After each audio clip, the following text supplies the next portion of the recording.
Artificial intelligence हे दोन सेगमेंटमध्ये सध्या डिवाइड झालेलं आहे.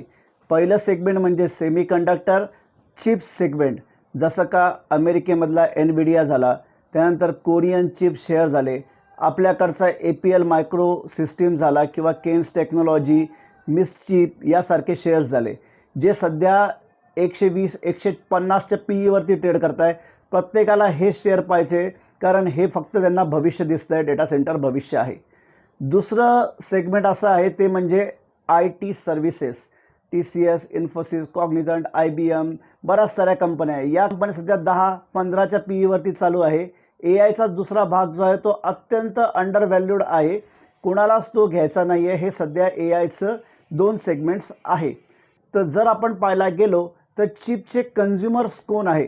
चिपचे कन्झ्युमर्स आहेत ते म्हणजे पहिला कन्झ्युमर म्हणजे कोण, तर IT सर्व्हिसेस, कम्प्युटर, लॅपटॉप, त्यानंतर AI, डेटा सेंटर, इथंच चिप्स लागतात.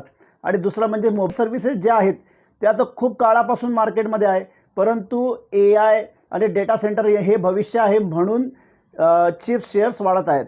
परंतु जर पाहायला गेलं तर AI डेटा सेंटर काढतं कोण आहे? AI डेटा सेंटर काढताय ट्रॅडिशनल सर्व्हिसेस म्हणजे IT सर्व्हिसेस. आणि जर का या IT सर्व्हिसेसच चालल्या नाही, यांचे कस्टमरच जर का चालले नाही, तर चिप शेअर चालतील कसे? त्यांना 120 किंवा 140चा PE जो भेटतो आहे तो जस्टिफायबल आहे का, याचा आपणच विचार करावा. त्यानंतर मग IT शेअर्स हे चालत का नाही आहे? रिझन काय? तर चिप्स सेमीकंडक्टर हे रिझन आहे असं मला वाटत नाही. मेन रिझन जे आहे ते म्हणजे FII. भारतामधून FIIचं भारत छोडो आंदोलन चालू आहे. जवळपास 10 लाख करोड एवढे त्यांनी मागच्या 10 वर्षामध्ये विकून टाकलेले आहेत. दरवर्षी FIIचा आकडा हा फक्त निगेटिव्ह आहे. हे मेन रिझन आहे. फक्त IT शेअरच नाही तर कोणताही जायंट शेअर चालत नाही आहे. HUL, HDFC, UPL, रिलायन्स सगळेच डाऊन आहेत.